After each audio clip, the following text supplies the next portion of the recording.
Hi everyone. In the last video, we have seen about the part two, obtaining the CFA10 dataset and transferring all the data files of the dataset to the virtual machine. So now we're gonna see the part three. Yes. So without any further delay, I would like to come to my next part, which is the part three, build, train, and test CNN on CFA10 dataset.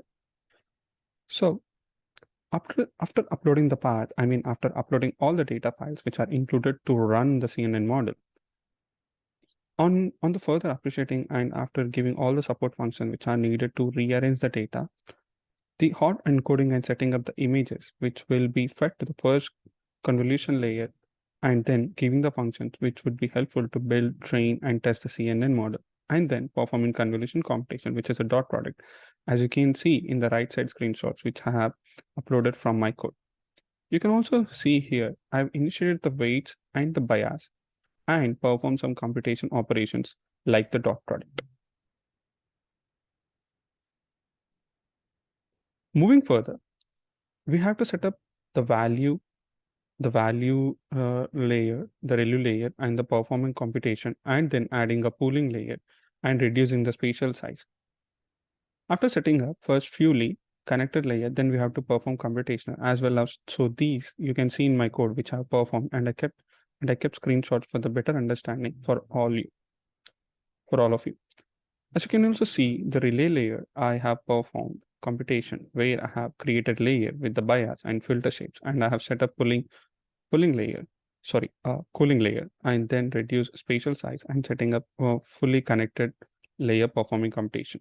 So for the better understanding of the relay layer, entering a fully connected layer, I have kept a sample picture where we have using the pulling and the relay layer in our model. As you can also in down right, slide down thing where you can also see the input and the first convolution layer, the maximum pooling and the second convolution layer, and the maximum pooling and the fully connected layers 1 and 2.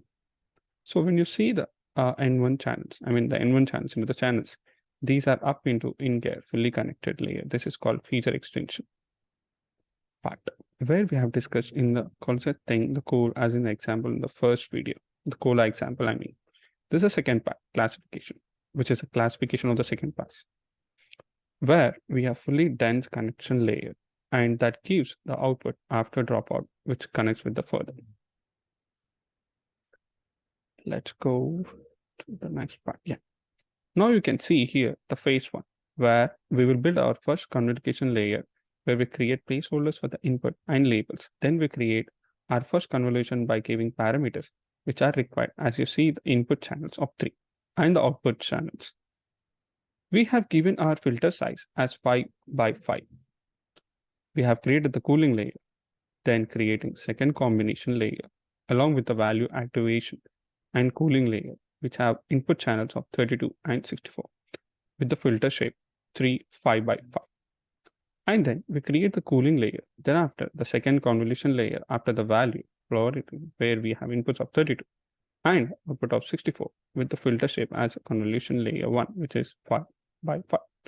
So in here, just we have changed the input changes of 32, from which 3 is the second layer and input, and output of 64, which is the first layer, is 32. Now it is 64. So yes, you can see these are the syntax and the formations. The syntax from the code, which I have used for designing the model for the CNN. The CFA10 dataset, yeah, this is the syntax.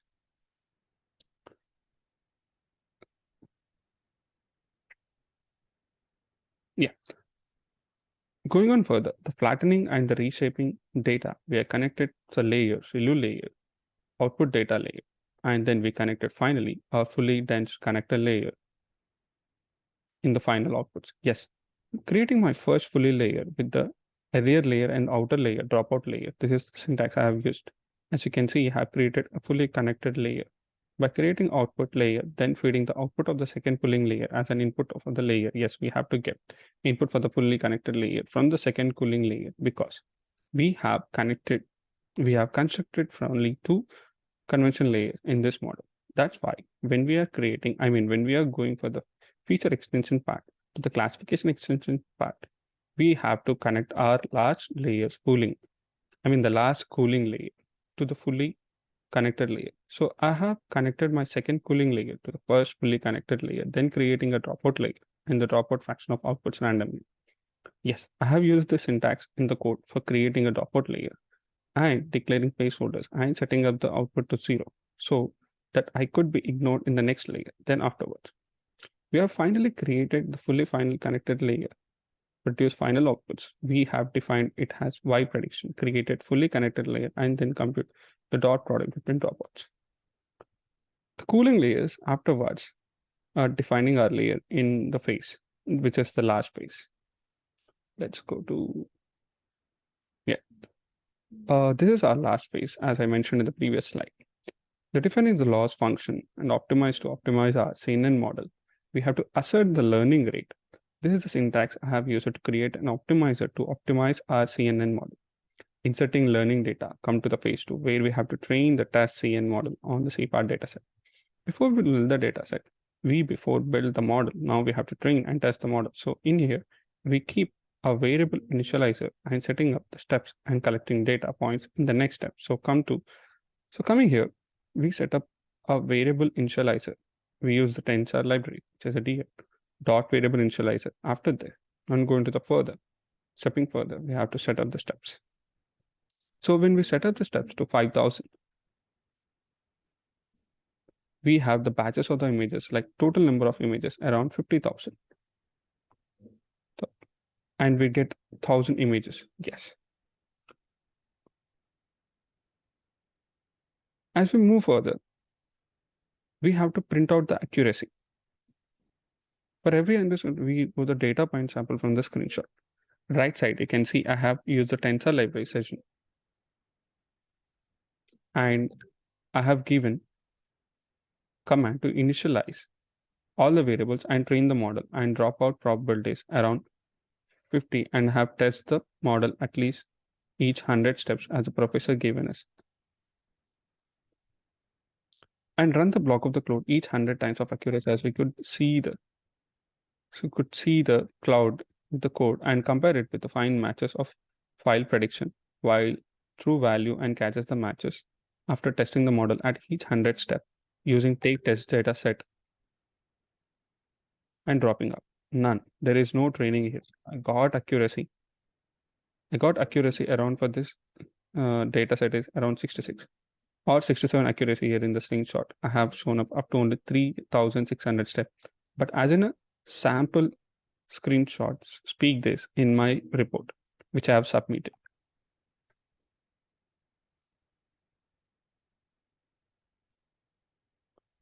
So moving further, yes,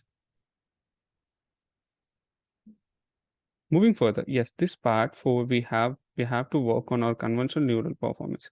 So in here, you can see we have to work on two separate data convolutional network areas, accuracy performance. So we worked on assignment 4 and listed dataset. We did same process as we did it now about the CFAR dataset. So the study of accuracy results between the dataset and the CFAR dataset shows, however, both the networks had the same accuracy percentage, step 0. However, when we see the dataset afterwards, trend exceptionally well and resulting in 99% accuracy. On the other hand, increase gradually and steep at 66.4% at the conclusion of 5,000 steps.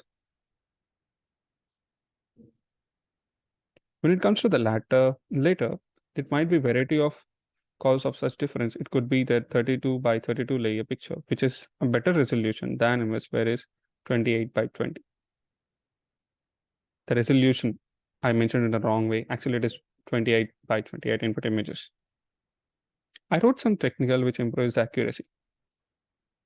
Improving for these some techniques, we can improve accuracy performance through data residing or model optimization techniques for performance enhancement and through hyperparameter tweaking when we can go through the data residing where we had to increase the picture resolution 32 by 32 or 64 by 64 into 3 or even more larger sometimes. Then this might change the orientation of the image when we come to the model optimization techniques for performance enhancement. Coming on here, modern optimization techniques for performance enhancement, where we have to use some subset data, which used to be few findings, the model, where we have to remove some data samplings from some highly sampled data classes. Wait for each class which has been used to train a highly unbalanced dataset, which will provide equal to classes during training and using data training in fine-tune the model. So retaining the data for in the collective predictive photos after using trending data may be optimizing our model for the better performance. So you can see there is one Rails that is in a hyperparameter tweaking where it comes of learning rate optimization with the delay with high and gradually decreasing out from the following phases. When it comes to the batch size, generally attempt to choose the largest size of our GPU can manage, which is determined by GPU's memory. So next coming to the expanding the model, capacity increasing optimization techniques, and increasing model depth or the number of layers and the breadth number of filters in which each one can helpful to improve the accuracy. So these are the few things I wanted to tell you to improve the accuracy of our model in the coming slide. Yeah, the slide number 16, I mean the part 5 for our project. Here we have main motto is to increase the convolution neural network performance of our model for the CFAT dataset. So here I am added a new additional third confirmation layer with the filter kernel and window size of 5 by 5 with a filter shape of 64 into 128, which is relative activity, ReLU activation, and the pooling layer as well, and then reduce the steps to 3000, which is before 5000 as shown in the figure. Where I have done in my part 3. So in the part 5, I have chosen to add a new combination layer with the same height, width, and input channels. Output channels as I have doubted in whereas we input of 32 and 64 output for the second combination. The third conversion, I have changed it to 64 to 128, where I remained the filter size 5 by 5, which is same, and I've reduced the steps to 5000 to 3000.